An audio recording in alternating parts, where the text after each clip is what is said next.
Dès ma sortie d'études, j'ai mon ancien directeur d'école qui m'a sollicité. En fait, c'est là où a commencé la voie de l'enseignement. On termine ses études, on pense qu'on a fini avec ça. Et non. Par la suite, en fait, vous formez sur différents sujets, du management, tout ce qui est soft skills, savoir communiquer. Tout le monde a entendu parler du CPF, en fait. Donc, on cotise chaque année un montant et après, on a le droit de l'utiliser.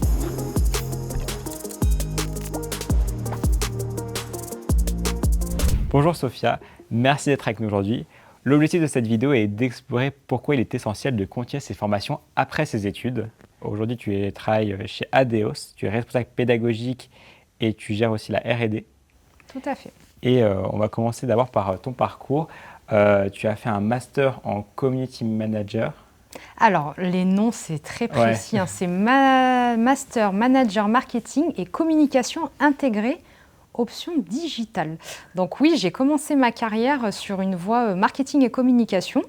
Donc moi, j'ai fait toutes mes études en alternance. Déjà, je suis vraiment issue de ce système-là d'études, tout en alternance du BTS jusqu'au master.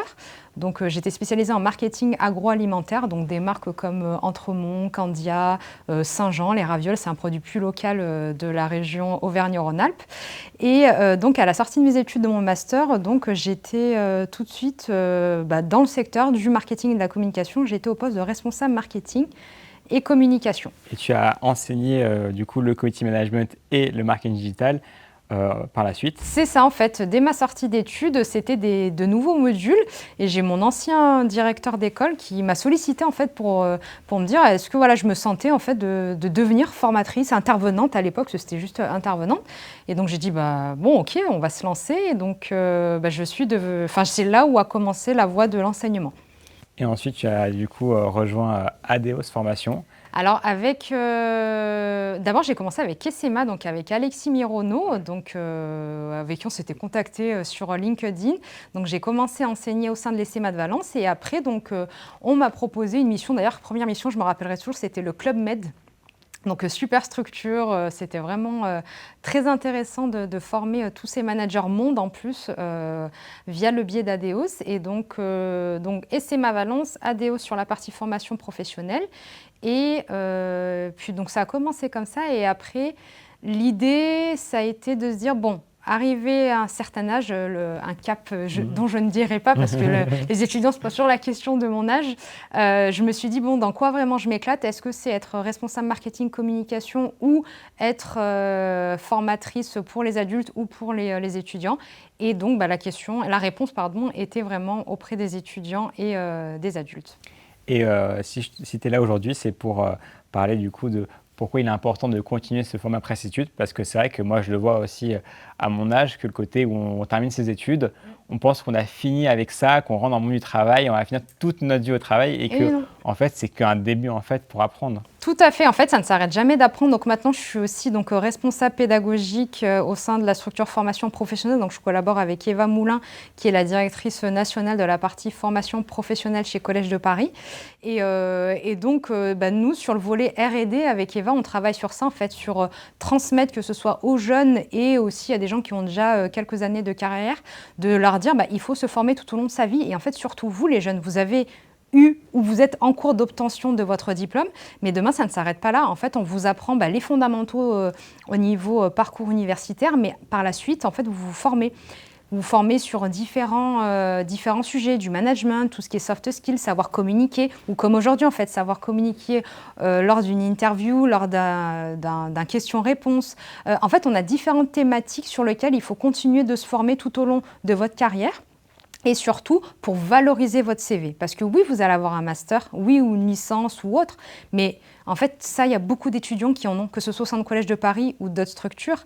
Donc maintenant, ce qui va faire la différence, c'est continuer de la formation et du développement de compétences. Alors si on reprend, c'est vraiment, comme tu disais, c'est vraiment important de continuer à se former parce que pour un peu sortir du lot, il y a le côté où tu as parlé des soft skills. C'est vrai qu'aujourd'hui, c'est quelque chose qu'on n'apprend pas forcément dans nos formations initiales, si je parle de première formation. Oui, tout à fait. Comment ça se fait que le soft skill aujourd'hui, c'est quelque chose d'important Alors, chez nous, on l'intègre un peu plus au sein de nos différentes sections, que ce soit du RH, du commerce ou de l'international. On intègre de plus en plus des modules au sein de Collège de Paris sur savoir s'exprimer à l'oral, savoir gérer ses émotions, etc. Mais il est vrai que ça, en fait, ça ne s'apprend pas. En fait, on va vous donner les codes, mais c'est tout au long de sa vie, en fonction de comment on grandit, voilà, de la prise aussi de fonctions au sein des entreprises, que ça s'apprend, et par le biais aussi de la formation. Nous, de plus en plus, on a des structures comme DSM Firmenich, comme le Club Med, comme la SNCF, où en fait, on est sollicité pour accompagner les collaborateurs, pour les former sur savoir gérer ses émotions ou savoir manager la nouvelle génération. On est vraiment sur des choses où communiquer tout simplement à l'oral. Et concrètement, aujourd'hui, on prend un étudiant qui a fini ses études, qui est en CDI depuis 1 an, 2 ans, 3 ans. Concrètement, comment il fait pour continuer à se former? Alors, comment il fait pour continuer à se former? Déjà, il continue à se former personnellement, donc via tout ce qui est réseaux sociaux.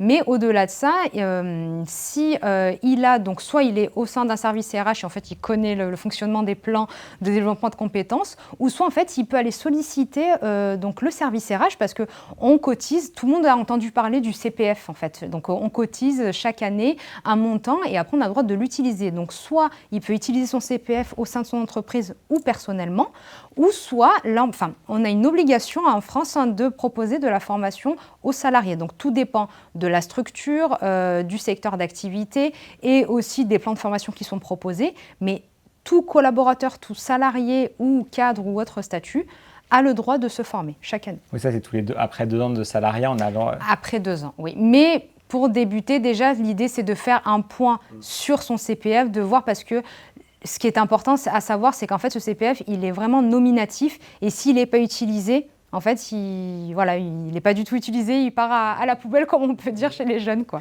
Ok, merci beaucoup Sophia pour ces explications et pour ce développement. Je te laisse le dernier mot de la fin aux caméras si tu veux dire quelque chose aux personnes. Écoutez, n'oubliez pas que vous faites partie de la génération qui va nous former, nous aussi. Donc n'oubliez pas de solliciter les organismes de formation, dont l'organisme de formation ADEOS, Admetis, Atera, car on peut vous accompagner, on peut accompagner vos structures à développer vos compétences, et surtout, vous pouvez nous accompagner à construire les programmes de formation de demain. Donc n'hésitez pas à nous solliciter. Merci.